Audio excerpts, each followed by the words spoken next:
Dans cette vidéo, nous allons parler de la fonction dérivée. Avant de regarder de plus près ce dont il s'agit, on va essayer de comprendre de quoi on va parler. Donc, si je reprends une fonction quelconque, je peux regarder, par exemple, à ce point-là, au point A, la valeur de sa tangente. Donc ici, elle monte un peu, admettons qu'elle a un coefficient de 2. Je peux me mettre à un autre point, par exemple ici, en B, et cette fois-ci, la tangente, elle descend beaucoup moins. Donc, par exemple, elle aurait un coefficient de moins 0,5. Je fais de manière approximative, hein, vous avez bien compris. Et je peux me mettre en un point C ici, où la tangente, elle est beaucoup plus pentue qu'en A, et par exemple, son coefficient serait 5.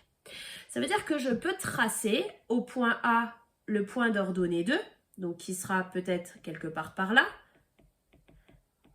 Au point B, le point de coordonnée d'abscisse d'ordonnée moins 5, pardon, donc B moins 0,5.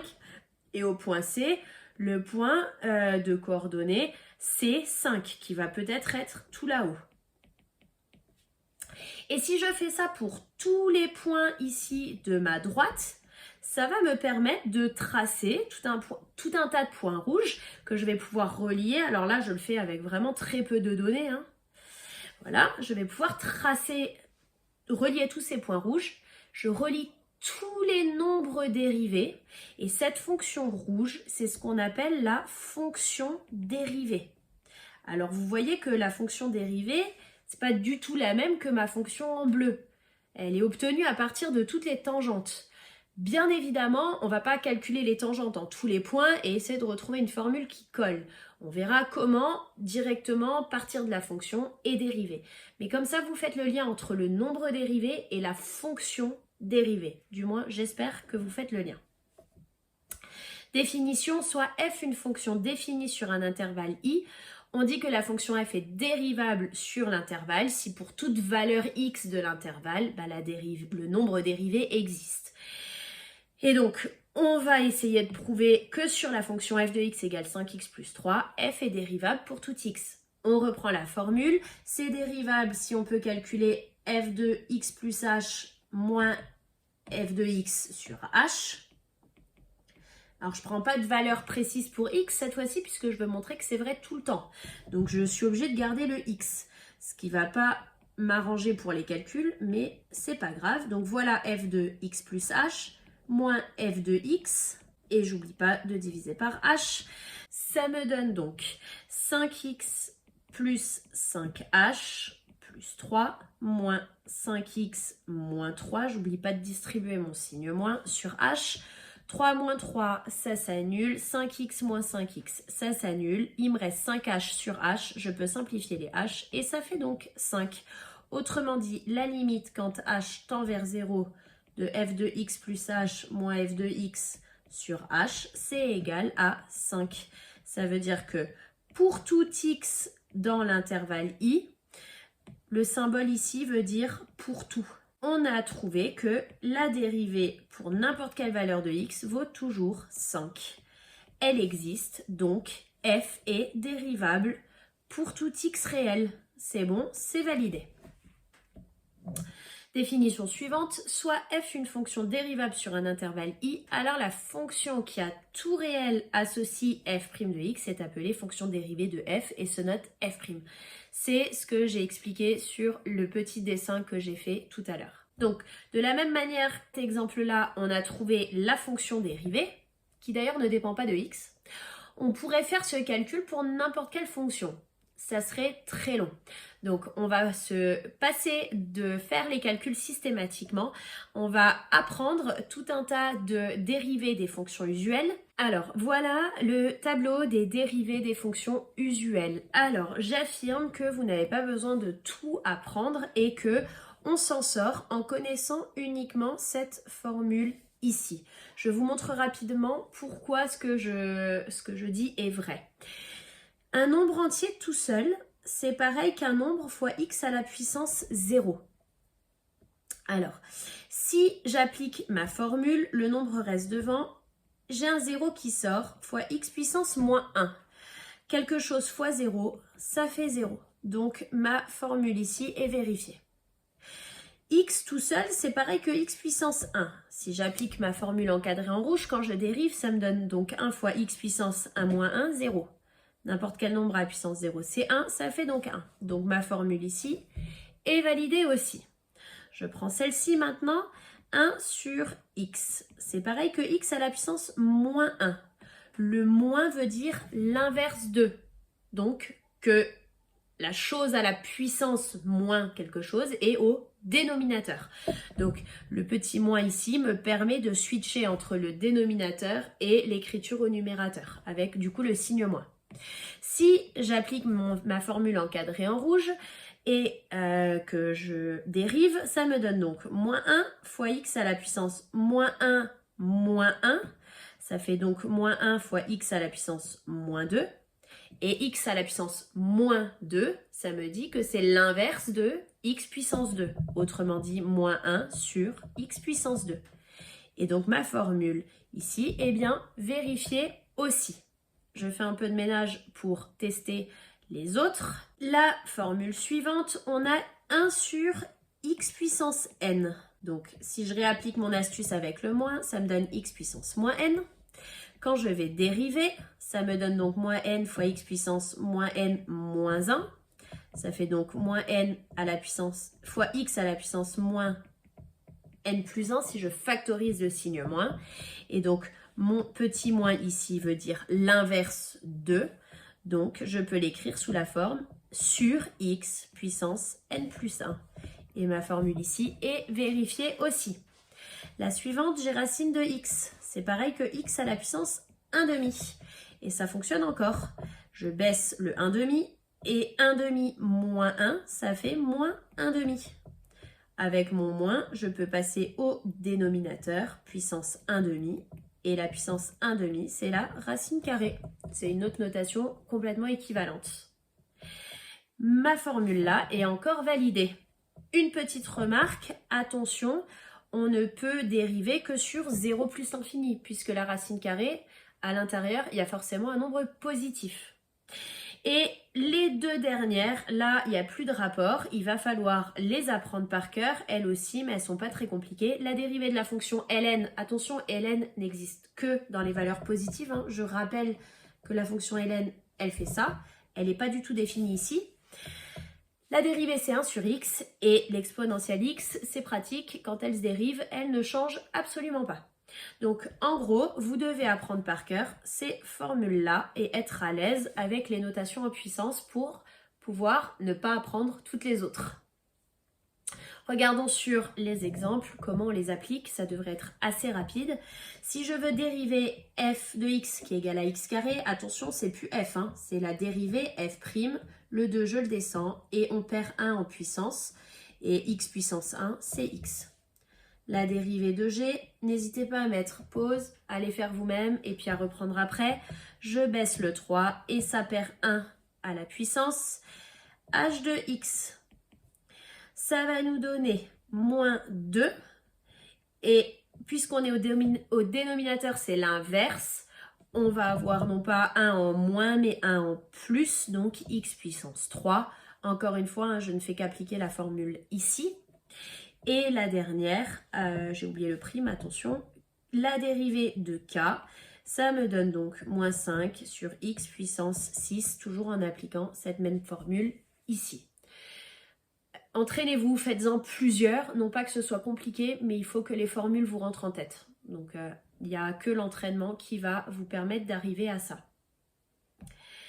Si la fonction f est composée de plusieurs fonctions, qui est généralement le cas, vous aurez très peu de calculs avec des fonctions aussi simples que les 4 qu'on vient de dériver là.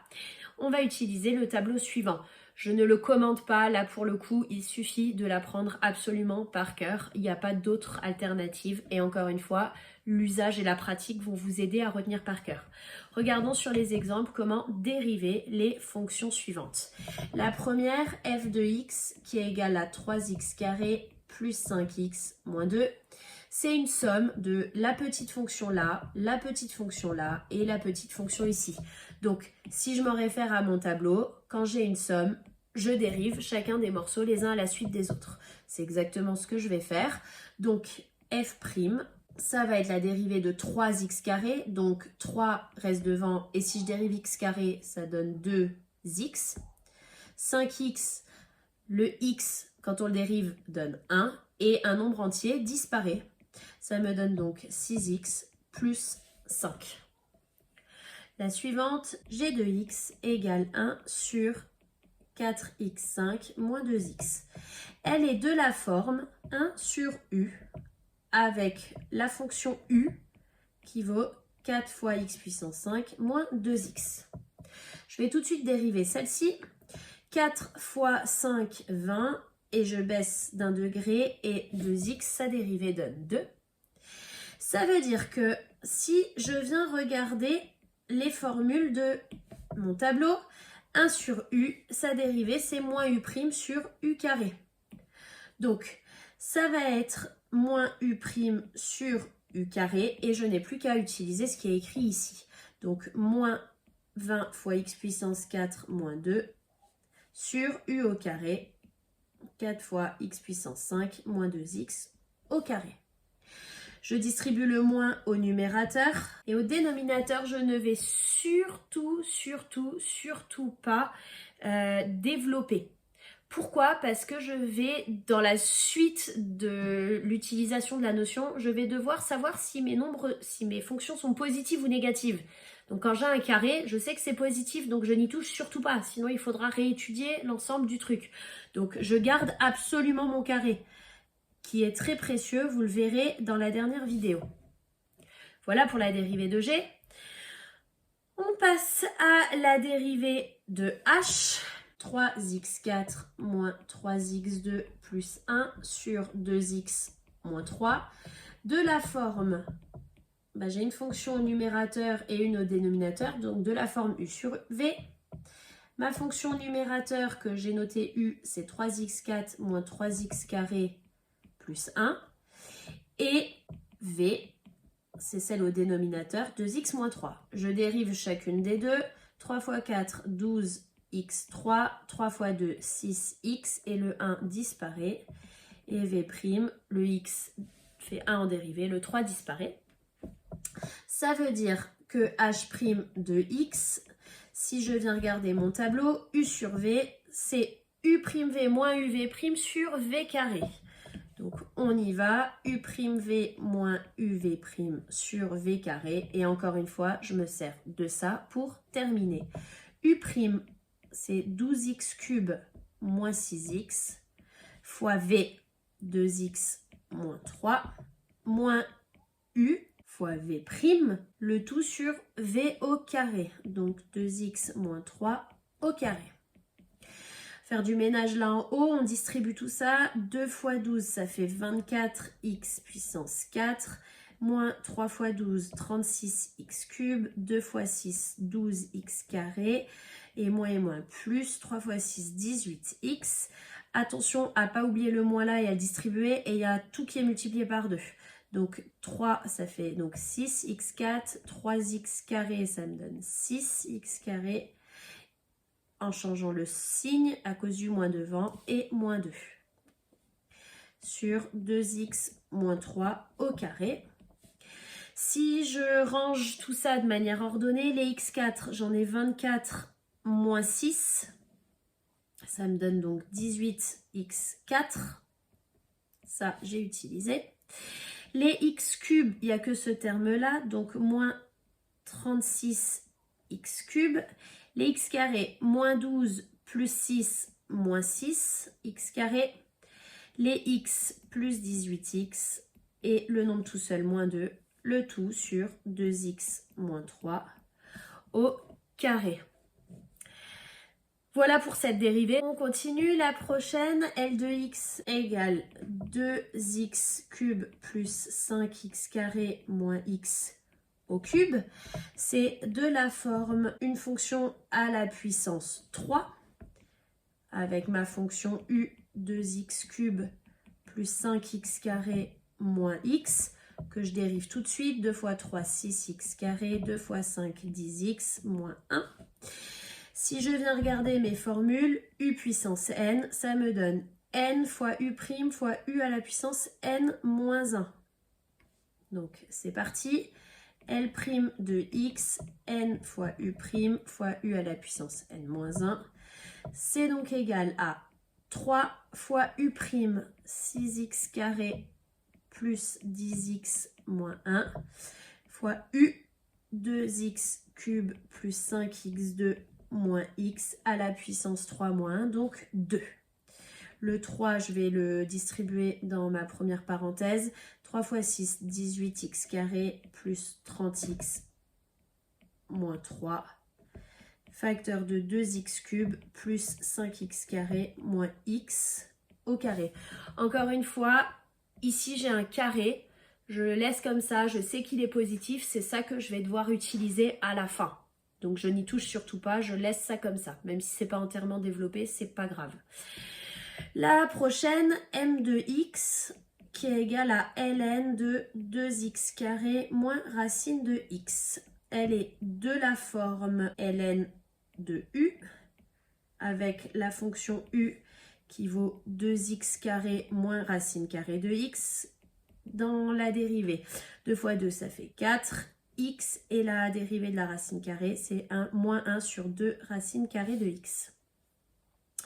Si je reprends mes formules, ln de u, c'est u' sur u, donc on y va.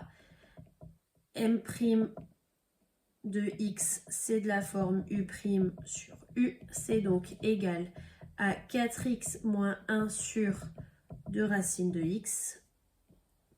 Le tout sur u, donc 2x carré moins racine de x. Alors, on pourrait laisser ça comme ça, c'est pas très joli d'avoir une fraction à 3 étages, donc je vais mettre au même dénominateur au numérateur pour pouvoir arranger un petit peu tout ça. Donc je multiplie par 2 racines de x en haut et en bas ici. Ça me permet d'avoir le tout au même dénominateur. 2 fois 4, ça fait 8x racine de x moins 1. Et mon 2 racine de x devient le dénominateur de tout le reste.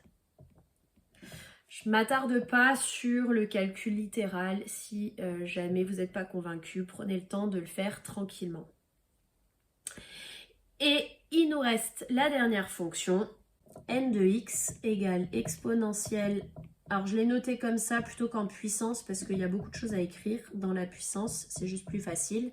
Donc bien sûr, c'est de la forme exponentielle u avec u qui est égal à 3x carré moins 5x plus 1. Encore une fois, je dérive tout de suite u', 6x moins 5. Et pour avoir la dérivée de n, je m'en réfère aux formules. La dérivée d'exponentielle u, c'est u' exponentielle u. Donc, ça nous donne 6x moins 5 fois exponentielle de 3x carré moins 5x plus 1. Et je laisse ça comme ça. L'exponentielle, je sais qu'elle est toujours positive. Ça ne me donnera plus qu'à étudier ça. De toute façon, hors de question de distribuer avec de l'exponentielle. Voilà pour les exemples de calcul de dérivée.